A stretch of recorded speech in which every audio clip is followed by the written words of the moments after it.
Capítulo 44. Michelle seguía con sus esfuerzos por soltarse, notando cómo la cuerda que la inmovilizaba las manos, algo ensangrentada, se iba deshilachando gracias al continuado roce con la rueda del carro. El dolor le hacía apretar los dientes. De vez en cuando cambiaba de postura, aunque eso significara retardar el momento en el que se vería libre por completo de las ataduras que le estaban desgarrando la piel de las muñecas. Pero era importante disimular, camuflar su maniobra para que aquellos esqueletos que le dirigían miradas de vez en cuando no recelaran de ella y acabaran con la única posibilidad que tenía de escapar. No podía permitirse ese lujo.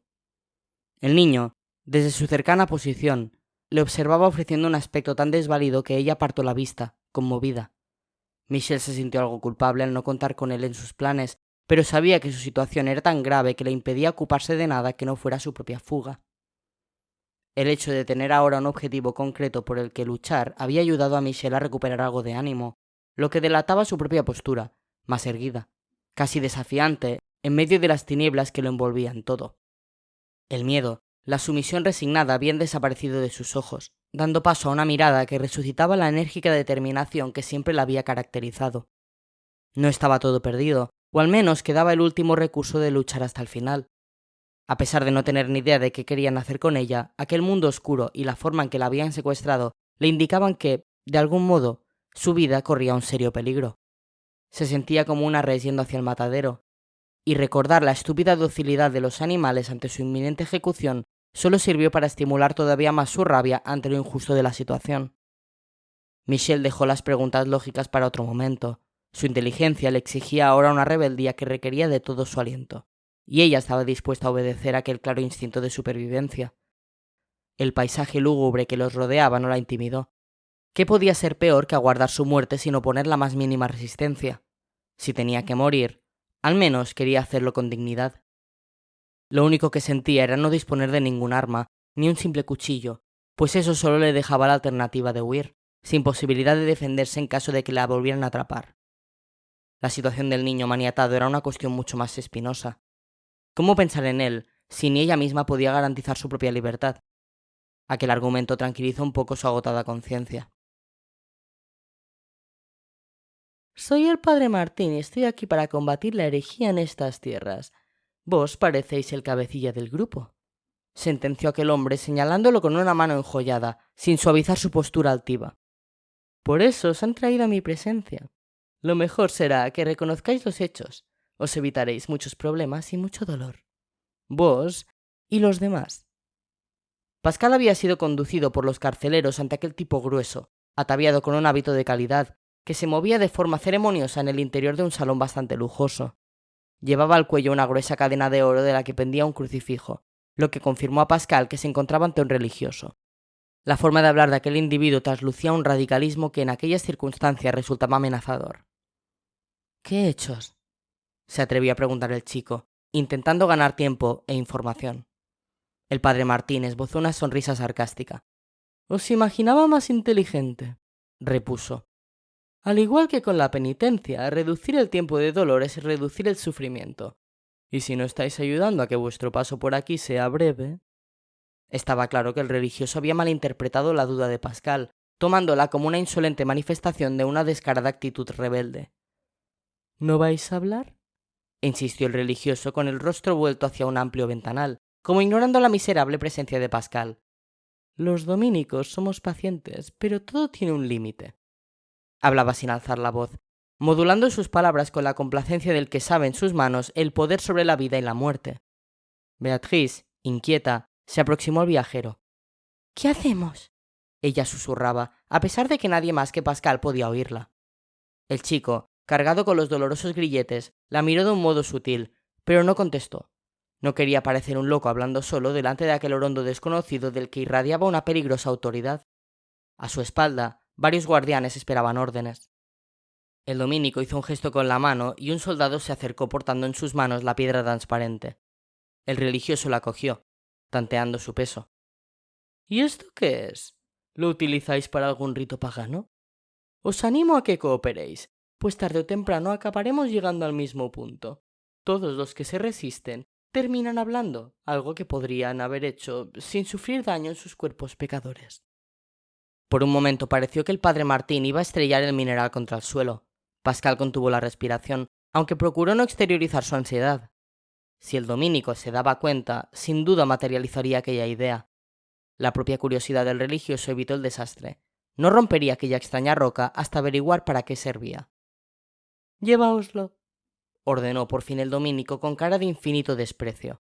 «Mañana volveré a llamaros y entonces me contaréis lo que quiero saber. Me lo contaréis todo». Pascal tembló ante la advertencia implícita en aquellas palabras. Sin embargo, todavía tenía tan poca información sobre dónde se encontraban que no se atrevía a intervenir más. Necesitaba lo que solo Matthew podía ofrecerle: datos. En cuanto tuviese oportunidad, se concentraría para intentar contactar con la vieja Daphne. El tiempo en aquella nueva época transcurría desde hacía rato. No podía olvidar que cada viaje en la colmena constituía una implacable cuenta atrás. Ya se lo llevaban a rastras por los pasadizos que descendían hacia las mazmorras de aquel palacio, seguido por la fiel presencia de Beatrice.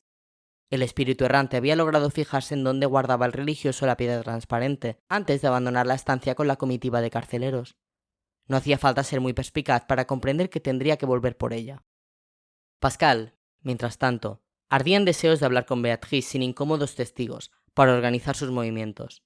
Poco después, encerrados en una minúscula celda, debían de haber juzgado convenientemente aislar a Pascal del resto de los detenidos, el viajero consultaba su reloj y le asustó el tiempo que había pasado ya. A continuación, inició el proceso de comunicación con el mundo de los vivos. Daphne era consciente de que tener a un miembro del grupo con la moral baja constituía un lujo que podía salir muy caro, y no estaba dispuesta a otorgar más facilidades al vampiro. Por eso no tardó en suavizar su semblante severo para hablar con Jules, perdonando aquel error que no quedaba más remedio que aceptar, dadas las circunstancias. A fin de cuentas, ni Dominique ni Jules eran profesionales en aquel tipo de desafíos. En el fondo, quizá el fallo había sido suyo, pues sus obligaciones en aquella aventura incluían estar pendiente de los dos jóvenes. «Basta con que a partir de ahora estéis al 100%, le dijo la vidente al larguirucho muchacho colocándole una mano en el hombro en ademán indulgente. «Y así compensas tu tropiezo, ¿de acuerdo?» Jules asintió, agradecido por aquella segunda oportunidad que se le brindaba para estar a la altura. No obstante, seguía escociéndole la facilidad con la que había caído en la trampa de Wagner. Se sentía como un estúpido. Su propio juicio estaba siendo el más riguroso, pues hacía rato que los demás lo habían perdonado. «Venga, anímate», añadió Dominique mientras comprobaba el cerrojo de la puerta del desván. «De algún modo habría conseguido entrar, eso seguro. Ahora, al menos, no nos pillará desprevenidos». Daphne, de hecho, se estaba preguntando por qué el vampiro no había atacado ya. ¿Qué tramaba? Sus reflexiones se cortaron de cuajo cuando un hormigueo familiar empezó a entumecerle los dedos. Pronto comenzarían las convulsiones suaves y, por fin, la pérdida de conciencia. Algún espíritu la llamaba. ¿Sería Pascal desde el más allá? «Chicos, llamad a Matthew. Podemos necesitarlo. Capto señales del otro mundo». Dominique confió en que, en esta nueva comunicación, no fuese necesaria la intervención de aquel amigo, pues a saber si a estas horas ya se habría vuelto a casa y estaba durmiendo. Aún así, cogió su móvil y marcó el número. Wagner se deslizaba por las escaleras a gran velocidad, ávido, ascendiendo hacia el desván por aquel camino de peldaños que rodeaba el hueco del ascensor. Los compañeros del viajero no esperarían verlo llegar por la puerta, por eso había escogido aquella vía tan humana. Pero el vampiro, al llegar a la cuarta planta, ocupada por oficinas vacías a aquella hora, se vio obligado a detenerse. Unos escalones más arriba se interponía una figura que ya conocía, el guardián de la puerta. Aquel hombre, inalterable una vez más ante la aparición del monstruo, acababa de desenfundar su larga espada de plata y la blandía en el aire con gesto solemne en medio de la hedora criatura del mal. Era el ademán hipnótico del que se prepara para un combate inminente. Sobre su cuello colgaba el medallón de la hermandad que, desde generaciones, se encargaba de que nunca faltara un centinela que custodiase la puerta oscura. Ese medallón que tanto molestaba al vampiro. «Te esperaba», afirmó el guardián, mirando al recién llegado sin perder la máxima concentración. «¿Otra vez tú?», escupió Wagner, con una voz apenas reconocible, mientras agudizaba su pose de caza. «Tu estúpida imprudencia no tiene límites. Vives tus últimas horas». El guardián no respondió a la provocación. Se mantenía en pie, muy digno, bloqueando la única vía para llegar hasta las buhardillas. «La puerta oscura debe de ser protegida», advirtió, luchando por no perder su convicción ante la apariencia perversa de aquel ser no muerto. Abandona tus intenciones ahora, criatura del mal. Doblégate a la luz, o acabaré contigo y te disolverás en la oscuridad para siempre. Vagni soltó una carcajada cruel que heló la sangre del guardián. ¡Insensato! Bramó exhibiendo sus colmillos. ¿De verdad crees que vas a poder detenerme? Deberías tener miedo, dijo el guardián, manteniendo su osadía bajo los latidos desbocados de su corazón. Puedo acabar contigo, y lo haré si es necesario. ¿Tener miedo? Vagni deformaba su cuerpo a placer, encorvado, adquiriendo un aspecto siniestro y mortífero.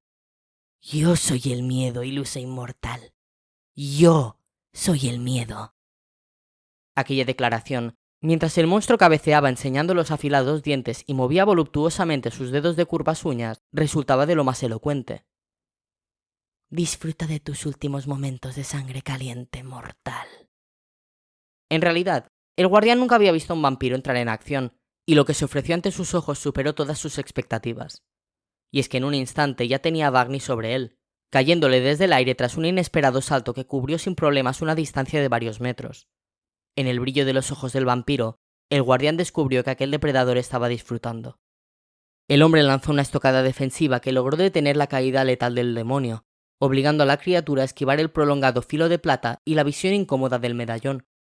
Vagni gruñó, hambriento, y volvió a atacar avanzando por la pared como una araña oscura. Ya muy cerca, impulsó uno de sus brazos contra el pecho de su adversario, que retrocedió 2 peldaños sintiendo cómo se desgarraba la ropa sobre su corazón tras el zarpazo. El guardián también percibió el fluido tibio de su propia sangre. La garra del vampiro le había alcanzado a pesar de su movimiento. Estaba herido, aunque no era grave. Sus reflejos lo habían salvado de unas uñas que habían estado a punto de atravesar su corazón. Vagni enloqueció ante la vista de aquel líquido rojo resbalando por la ropa de su enemigo. Aulló babeante con sus ojos felinos clavados en la presa. Se movía inquieto, como un animal enjaulado, aguardando su próximo asalto desde el rellano inferior, a salvo del alcance de la espada de plata que sí podía hacerle mucho daño.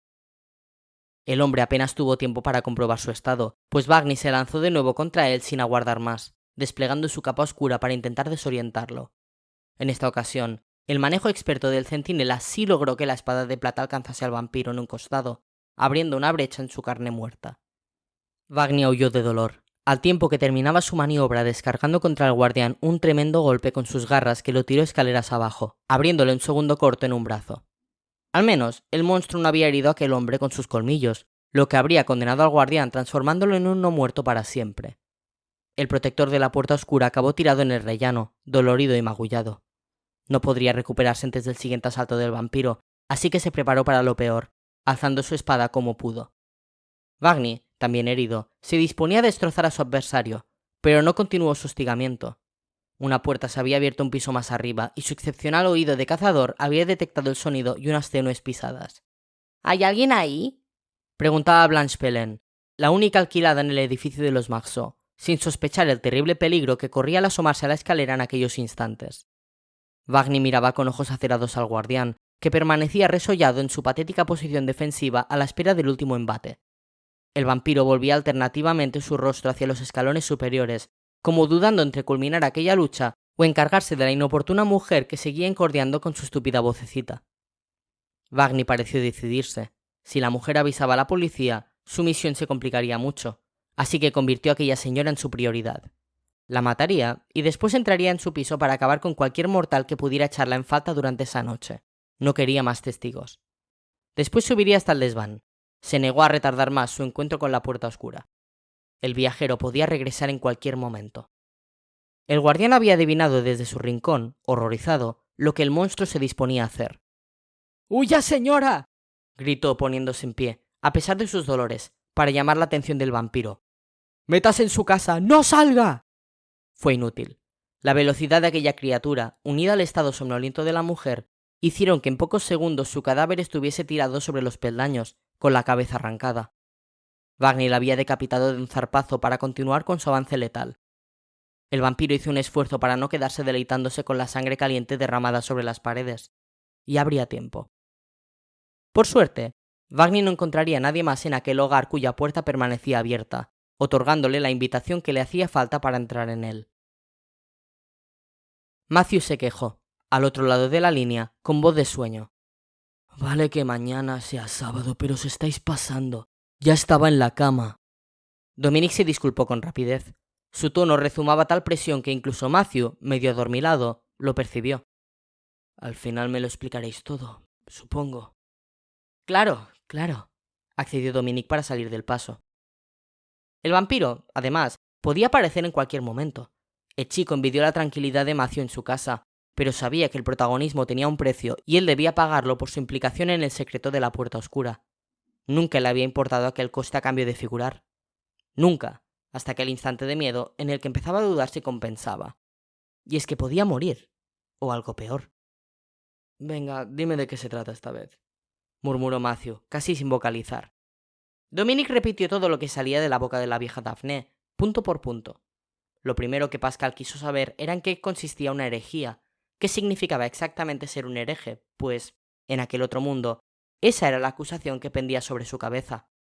Dominic, centrado en lo suyo, habría podido aventurar una respuesta aproximada al interrogante planteado por Pascal, sin esperar la contestación de Matthew.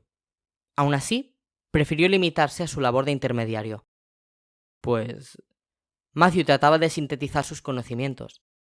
Una herejía es una creencia que va en contra de los dogmas de fe de una religión, así que un hereje es el que defiende esa creencia.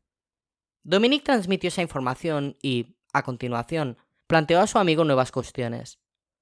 ¿Dominicos? ¿Y a principios del siglo XVI?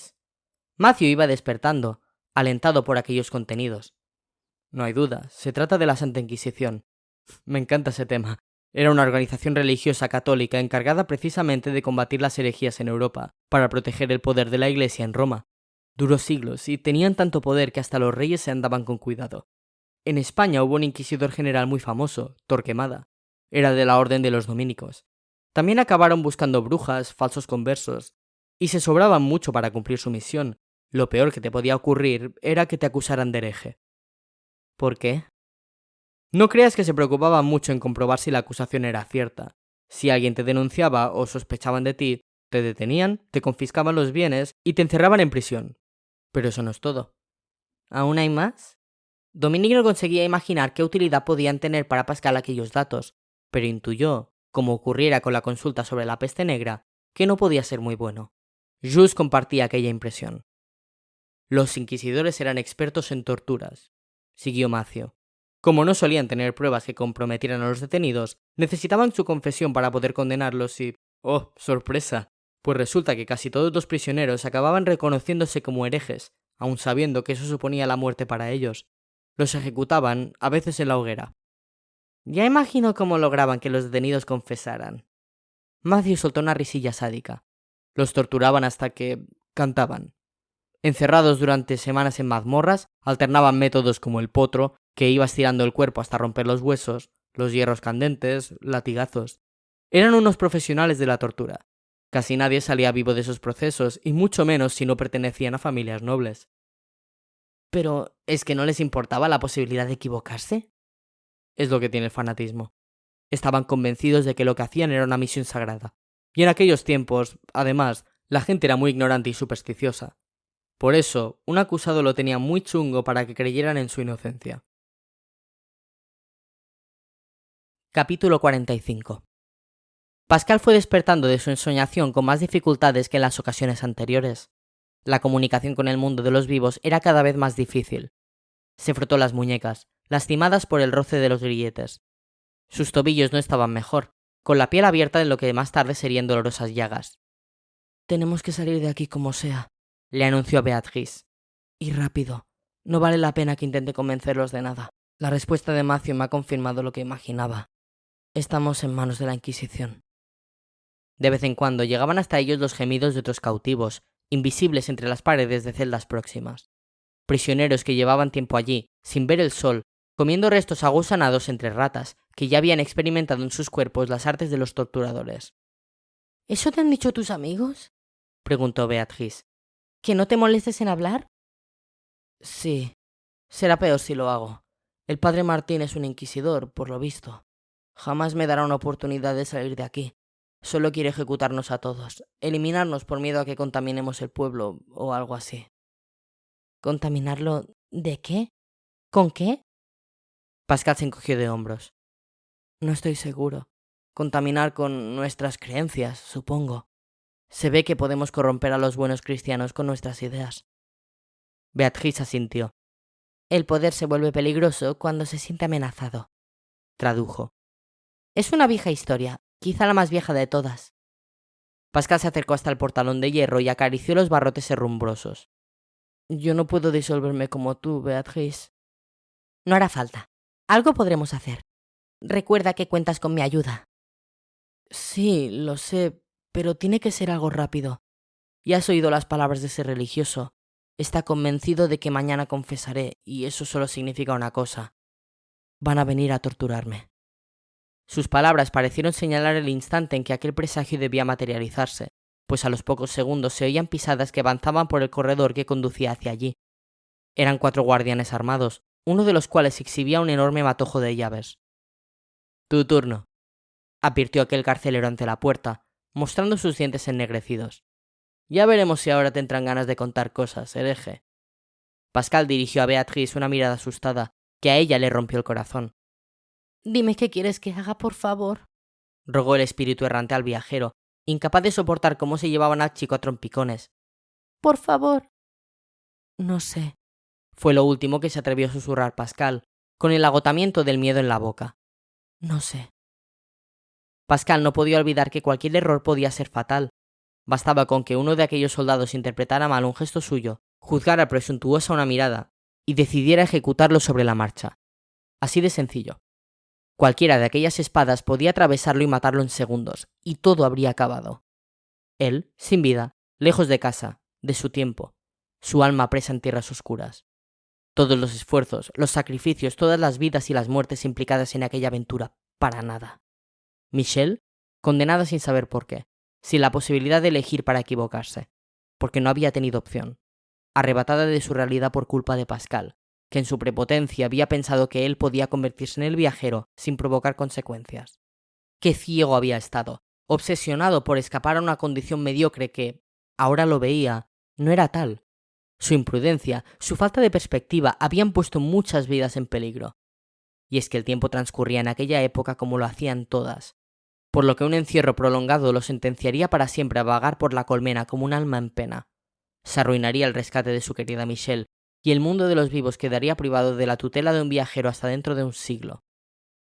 Pascal, mientras avanzaba en pellones por las galerías con el aspecto de un viejo vagabundo, intentó frenar aquellos pensamientos destructivos que se nutrían de su pavorosa incertidumbre para hacerse fuertes en su cabeza y anular su voluntad. Ya conocía aquella sensación paralizante, habían sido compañeros de camino durante demasiados años. Se rebeló. Aún quedaban muchas posibilidades por delante. Y tuvo una idea. Buscó con la mirada a Beatriz, le tranquilizó comprobar que seguía junto a él. La iba a necesitar dentro de muy poco. Se había impuesto un silencio asfixiante, que hizo pensar a Dominique en la ansiedad de los presos pendientes de ejecución en el corredor de la muerte. ¿Era la muerte lo que les esperaba más allá del desván? La no muerte, matizó el chico en su interior. ¿Habéis oído esos ruidos?, preguntó Daphne sin alzar la voz. Provenían de la escalera. Sí, coincidió Dominique. Parece que hay jaleo. Wagner debe de estar muy cerca. ¿Tenéis preparadas las armas que os entregué?, quiso confirmar ella, repasando los últimos preparativos. Los chicos asintieron, mostrando los puñales de plata y los frascos con agua bendita. Solo espero que a mi vecina no le pase nada, susurró Jules, envuelto en un inesperado remordimiento. Los ruidos han podido despertarla. ¿Y si he salido a ver qué está pasando? La imagen, dramática, los dejó mudos. Había tantas cosas en las que pensar, tantos frentes abiertos. A Dominique, preocupado de forma repentina por aquella amenaza en la que no habían caído, le vino a la cabeza la expresión daños colaterales, pero no hizo ningún comentario. Solo miró, solidario, a su compañero en aquella guerra en la que andaban metidos, ambos atrapados a través de Pascal en esa aventura que superaba los límites de lo racional. Tienes razón, aceptó la vidente, agobiada con un horizonte de más cadáveres. Ha podido ocurrir algo, pero ahora ya es tarde para que intervengamos. El agorero fantasma de los malos presagios le subió por la garganta a Jules, dejándole un regusto amargo. Acongojado, prefirió no plantearse aquella posibilidad. No obstante, el turbulente panorama le hizo plantearse en serio, por primera vez, la posibilidad de morir a manos del vampiro. Hasta entonces, dentro de su propio miedo, no había llegado a valorar realmente aquella terrible posibilidad, tal vez por pura inocencia. El pálido rostro de Dominique le hizo ver que él estaba pensando en lo mismo. La vida real no ofrece garantías de finales felices. Yo no he podido despedirme de mis padres. Dominique confirmaba así la impresión de su compañero de batalla, enfadado consigo mismo por su falta de previsión. Tendría que haberlo hecho. Bueno, basta ya, cortó la vidente, temerosa de los efectos que podía acarrearles aquel ataque de desesperanza. No nos pongamos pesimistas, no tiene por qué ocurrirnos nada. Somos 3 contra 1, sabemos cómo actuar y, lo más importante, conocemos lo que Bagni busca. No nos sorprenderá. Esta vez no. Además, la puerta oscura nos ayuda con su influjo. Tienes razón. Dominique, con la energía práctica que lo caracterizaba, se reponía ya de sus dudas, porque entristecerse por algo que podía no llegar a ocurrir. No me he despedido porque no hará falta. Estamos preparados. Jules apartó de su mente la imagen de su única vecina. Agobiándose con ella no la salvaría, en caso de que le hubiera ocurrido algo. Ahora tenía que preocuparse por sí mismo. Será mejor que repasemos una última vez el zafarrancho, aconsejó Daphne. No habrá más oportunidades. Pascal, sudoroso y con la voz ronca por los gemidos, tensó sus músculos cuando sintió que el látigo volvía a caer sobre él. Sollozaba de dolor mientras apretaba los dientes. Oyó el chasquido brutal mientras soltaba un nuevo grito al sufrir la mordedura del cuero sobre su espalda. Ya iban 5, como demostraban los surcos enrojecidos e inflamados de su piel, a punto de abrirse por la violencia afilada de los impactos. El dolor era insoportable. Estaba siendo flagelado sin piedad. Y encima le habían arrebatado el reloj, lo que les impediría a partir de entonces llevar un control exacto del transcurso del tiempo. Beatrice observaba al viajero con compasión. Habían colocado al chico boca abajo sobre una tabla vertical, inmovilizándolo con arneses que lo obligaban a permanecer con los brazos rígidos. Su espalda desnuda parecía cruzada por 5 rayas rojas que señalaban las zonas en las que el látigo ya había caído. ¿Vais entrando en razón?, preguntó uno de los guardianes, deteniendo con un gesto de su mano la siguiente andanada de golpes que preparaba el torturador. Basta con que reconozcáis como hereje para que nos detengamos, antes de que quien os azota se convierta en vuestro verdugo. Pascal no contestó, aprovechando aquella pausa para relajar sus músculos doloridos. No podía más. Jamás había tenido gran resistencia al dolor, así que la tortura le estaba haciendo sufrir lo indecible. Quería acabar con aquello cuanto antes. Se habría declarado culpable de herejía sin ningún problema con tal de detener el siguiente latigazo. Pero le daba miedo que eso precipitase su ejecución sin darle tiempo a escapar. Le faltaba más información sobre el proceso que seguía la Inquisición en esos casos, aunque al mismo tiempo se sentía incapaz de establecer comunicación con el mundo de los vivos. Había que aguantar. Veo que sois un pecador convencido, comentó quien lo interrogaba. Así que necesitáis más penitencia. Beatrice estuvo a punto de intervenir, incapaz de aguantar por más tiempo aquella escena, pero Pascal, obstinado, seguía sin darle permiso para hacerlo. ¿A qué estaba esperando? ¿A que lo matasen? Ella solo pretendía dar algún susto aprovechando su invisibilidad. Eso era todo. Pascal. El espíritu errante acariciaba el pelo húmedo del chico, apoyándolo. Si actúo como un fantasma se irán corriendo, ya verás. Entonces te puedo liberar y... No, susurró él. Si me vinculan con algo raro, me acusarán de brujería y será peor. Vendrían con más hombres. Sigo encadenado y ni siquiera hemos recuperado mi daga. ¿Estáis hablando, pecador? Otra vez aquel individuo de gesto sádico, a quien habían llegado los murmullos de aquel prisionero. No os oigo. Solo rezaba, provocó Pascal, con una insolencia de la que se arrepintió casi al instante. Veo que todavía os quedan fuerzas para mentir. El látigo del torturador chasqueó, avisando de su inminente caída sobre la magullada espalda de Pascal. El vergajo de cuero se precipitó entonces sin más avisos, con furiosa celeridad. Más gritos del chico retumbaron por las bóvedas de aquellas mazmorras, unos gemidos que se confundían con los aullidos de otros prisioneros que también estaban siendo torturados en salas como aquella. Esos sótanos, la planta oculta del palacio que Pascal y Beatrice solo habían logrado vislumbrar cuando llevaron al chico a entrevistarse con el padre Martín, constituían en aquellos instantes un siniestro laberinto de agonías. Todos los encerrados compartían una rutina de suplicios, un auténtico calvario que no terminaba, intuyó Pascal, cuando un cautivo renunciaba a su genuina inocencia declarándose culpable de cualquier acusación con tal de que acabara aquella pesadilla. La mayoría de esos hombres y mujeres nunca volverían a ver la luz del sol, a respirar aire puro. Nunca recuperarían su dignidad. La deprimente penumbra que reinaba en aquellos calabozos infectos, donde gruesas ratas seguían correteando y mordiendo a los prisioneros que ya no tenían fuerzas para defenderse, hacía juego con aquel ambiente de dolor, suciedad y desesperanza. Según las leyendas que corrían entre aquellas paredes, algunos viejos detenidos habían sido devorados por aquellos peludos roedores de movimientos nerviosos. Beatrice odió a aquellos hombres que asistían a la vejación de Pascal entre sonrisas. No resistió más y se colocó sobre la espalda masacrada del chico, con delicadeza para no aumentar el daño. ¿Qué haces? Preguntó Pascal con un hilo de voz, sin energías para comprobarlo por sí mismo. La chica reunía fuerzas para aquel sacrificio. Ya es hora de comprobar si, cuando permanezco corpórea, puedo sentir dolor. El viajero volvió hacia ella su rostro empapado de sudor. No hagas eso. Apártate. No. Todos te necesitamos vivo. Tienes que llegar hasta Michel. Yo soy prescindible. Entre tanta oscuridad, Pascal seguía atisbando gestos generosos que suponían una dosis de moral. ¿Seguís rezando? Volvía a hablar el cabecilla de los guardianes, sin sospechar lo que estaba ocurriendo en realidad. ¿Y a qué Dios? No parece que os haga demasiado caso. El infierno espera gente como vos. Pascal pensó que ella estaba en él, y que, en efecto, el mal tendría que seguir esperándolo, pues pretendía seguir su camino hacia Michel. No se rendiría mientras le quedase aliento.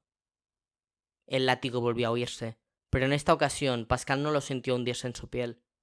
Con una inmensa tristeza había percibido tras él un gemido ahogado y la humedad de unas lágrimas ajenas deslizándose por su espalda, que continuaba al rojo vivo. Era ella la que había sufrido la dentellada lacerante del cuero, y lo había hecho voluntariamente. Beatrice obtenía así una punzante respuesta a su curiosidad. Sí notaba el dolor físico. Lo acababa de hacer. Pascal, conmovido, susurró un gracias que, en realidad, decía mucho más. Tenéis un cuerpecillo, pero aguantáis. A este paso, mañana no estaréis en disposición de confesar ante el padre Martín. El soldado no callaba, disfrutaba con su miserable ejercicio de poder. Y se enfadará con nosotros. Eso no debe ocurrir, hereje. Por eso vamos a cambiar de táctica. Pascal tembló. ¿Qué podía ser peor? ¿Qué podía resultar más persuasivo cuando ya no era capaz de concebir un dolor mayor? El chico descubrió pronto que sí era posible agudizar la agonía, que era factible pasar de un padecimiento terrible a un dolor atroz. Y la máquina infernal que permitía aquella carnicera evolución tenía un nombre cuya sola mención erizaba el vello: el potro. Tras soltarlo de la tabla, lo habían llevado a rastras hasta otra dependencia, llena de utensilios de apariencia siniestra. Todas eran máquinas preparadas para torturar, desgastadas y manchadas de sangre. Entre aquellas paredes a las que jamás llegaba el sol, se mantenía el eco de los miles de gritos que tantos infelices habían vertido, mientras expertos verdugos se afanaban en prolongar sus estertores. Aquellos artistas del dolor retardaban todo lo posible el definitivo descanso por el que los prisioneros llegaban a rogar en medio de sus tribulaciones: la muerte. Pero el final parecía no llegar nunca, y ellos eran consumidos por el hambre, la enfermedad y los tormentos, convertidos en decrépitas sombras de lo que un día fueron. Pascal entendía ahora las palabras del padre Martín. En poco tiempo iban a conseguir que él confesara. No harían falta ni 24 horas. ¿Quién podía resistir aquel suplicio? Él, por su parte, no estaba dispuesto a soportar más sufrimiento. Ya le había sorprendido su aguante hasta aquel momento. Así que reconocería lo que hiciera falta. Cualquier cosa. Brujería, herejía, asesinato. Su única obsesión era detener, o al menos, interrumpir aquellos abusos. La duda que lo carcomía era si su confesión arrancada bajo tortura bastaría para contener el fanatismo insaciable del dominico. ¿Y si no era suficiente? La espantosa perspectiva de lo que se avecinaba indicó al viajero que ya era hora de poner en marcha su idea, así que advirtió a Beatrice. Ha llegado el momento de actuar, le dijo, casi sin mover los labios para evitar que el jefe de los carceleros lo tomase como una nueva provocación. ¿Sabes dónde han guardado mi mochila? La chica, que todavía no se había recuperado del duro latigazo, se apresuró a contestar. Deseaba seguir ayudando. Sí, me he fijado bien. La han dejado junto a la daga, en una especie de puesto de guardia. Pascal tomó aliento. Sus mejillas brillaban húmedas de las lágrimas. No encontraba fuerzas para seguir hablando. Flaqueaba. ¿La han registrado? Balbuceó. Sí, pero no han llegado a ver el bolsillo interior, así que el brazalete debe de seguir dentro de ella. Perfecto. Cada palabra costaba un mundo, cada músculo le ardía. Pascal tuvo que interrumpir la conversación, pues 2 soldados lo agarraron para colocarlo sobre aquel aparato lleno de engranajes y cuerdas que llamaban potro, concebido para ir estirando el cuerpo del cautivo hasta provocarle desgarros internos e incluso la muerte cuando se partían por la presión los músculos, las articulaciones, los huesos. Nadie se resistía al dolor inhumano de aquel proceso gradual que multiplicaba el dolor en infinitos matices. Si el verdugo era cuidadoso, podía administrar la progresión de los estiramientos a un ritmo tan sutil y enloquecedor que el prisionero podía tardar muchas horas, incluso días, en morir, transformado en un guiñapo descoyuntado. El viajero tuvo que reconocer que el ser humano, a lo largo de la historia, había empleado lo mejor de su ingenio para los cometidos más truculentos. Qué triste era constatar aquella realidad y hacerlo de un modo tan penoso, en su piel. El ritual, la liturgia torturadora, no se detenía en medio de aquel entorno lúgubre. A Pascal se le puso la piel de gallina. Los guardianes continuaban con su cometido, mostrando unos gestos rutinarios que lo volvían todo aún más perverso. Extendieron los brazos del chico hasta engancharlos a las correas de cuero de una pieza giratoria con manivela, que ajustaron para provocarle la mayor tirantez posible. Lo mismo hicieron con sus piernas, sujetas así a otra placa giratoria circular. Era evidente que cada una de ellas sería movida en una dirección distinta, con lo que sus muñecas se irían quedando cada vez más lejos de sus tobillos, hasta que el cuerpo agotase su elasticidad y empezaran a rasgarse sus tejidos. El tormento estaba a punto de comenzar. Los preparativos, destinados a incrementar la angustia psicológica del condenado, habían terminado. Un carcelero se puso al frente de cada manivela y, a una señal del jefe, empezaron a hacerlas girar hasta que el cuerpo de Pascal quedó, de pura tensión, suspendido sobre la madera de la máquina. Bajo el tintineo de los grilletes, los gritos del chico volvieron a invadir la atmósfera de aquellas mazmorras, ahogando los chillidos de otros presos a los que también estaban torturando. La creatividad se admitía para infligir dolor, aunque en general los servidores de la Santa Inquisición eran bastante tradicionales a la hora de emplear métodos de tortura. Optaban siempre por los de toda la vida, que a la postre habían demostrado su eficacia en múltiples ocasiones. Tráeme el brazalete, gimió Pascal a Beatriz, luchando por aguantar, con los ojos cerrados. Por favor, rápido. Su cuerpo brillaba de sudor y se le marcaban las costillas sobre la piel rígida. El espíritu errante desapareció, espoleada su ansia de ayudar por cada nuevo aullido del viajero que retumbaba en su cabeza. En poco rato, el viajero comenzaría a sufrir hemorragias internas, lo que marcaría el punto sin retorno de las graves secuelas que provocaba aquel instrumento diabólico. Pascal aguardó entre sollozos y gemidos a que volviera la chica, rogando con desesperación para que fuera pronto. Notaba ya serios pinchazos en su vientre, tan tenso que parecía a punto de explotar. A cada señal del jefe de los carceleros, manos avezadas movían un poco más los engranajes que aumentaban la separación de las extremidades del chico, que ya sentía como sus huesos empezaban a desencajarse. El dolor era insoportable. Estaba al borde del desvanecimiento, lo que deseó aunque solo fuera para escapar durante unos instantes de aquella agonía. ¿Seguís sin querer hablar?, insistía el jefe de los torturadores con una sonrisa cínica. Peor para vos. En realidad, Pascal no hablaba porque sus propios gritos se lo impedían, y no se veía con fuerzas para soportar los tirones del potro sin aquel sonoro consuelo. Por fortuna, Beatriz regresó pronto, y traía el brazalete. Recuerda, le dijo ella, llorando de pura impotencia. Tú no perderás la conciencia, pero tu cuerpo simulará la muerte. No podrán encontrarte el pulso y tu propia respiración se volverá tan sutil que no se notará. Pero no abuses, te juegas la vida. A Pascal, cualquier riesgo le parecía inofensivo al lado de lo que estaba soportando. Asintió sin dejar de quejarse, su cuerpo envuelto en un padecimiento continuo que se añadía al escozor de su espalda inflamada por los latigazos. Ponme el brazalete. Su boca casi no vocalizaba entre gritos, pero logró susurrar. Voy a fingir que el potro me ha matado. No me pierdas de vista en ningún momento. Su voz, casi irreconocible, volvía a alzarse con el siguiente pinchazo de dolor. Actúa Actúa solo si ves que van a hacer algo con mi cuerpo. La chica se apresuró a obedecer, orgullosa de Pascal por aquella ocurrencia en medio de su indescriptible sufrimiento, y también aliviada al poder intervenir. Como los carceleros estaban más pendientes de la máquina que de Pascal y los propios grilletes ocultaban sus muñecas, el espíritu errante le pudo colocar el brazalete sin que se notara. En aquel preciso instante, la cabeza del viajero quedó colgando hacia atrás y sus manos abandonaron su cerrazón crispada, quedando abiertas, quietas. Ya no gritaba, y aunque no podía sentir nada, esa ausencia de impresiones constituía para él, despierto a pesar de sus ojos cerrados, una especie de entumecimiento maravilloso, pues había desterrado por fin un dolor tan intenso que le taladraba la mente impidiéndole pensar. La relajación del resto de su cuerpo no se pudo, sin embargo, apreciar, pues era tal la tirantez que soportaba que siguió recto sobre la madera. No obstante, los otros síntomas habían bastado para que los torturadores interrumpieran su ceremonia, asustados ante la perspectiva de haberse excedido en su cometido. El padre Martín contaba con el testimonio de Pascal para incriminar al resto de detenidos, por lo que si los guardianes lo habían matado, se enfrentarían a un duro castigo. Todos temían la reacción del inquisidor.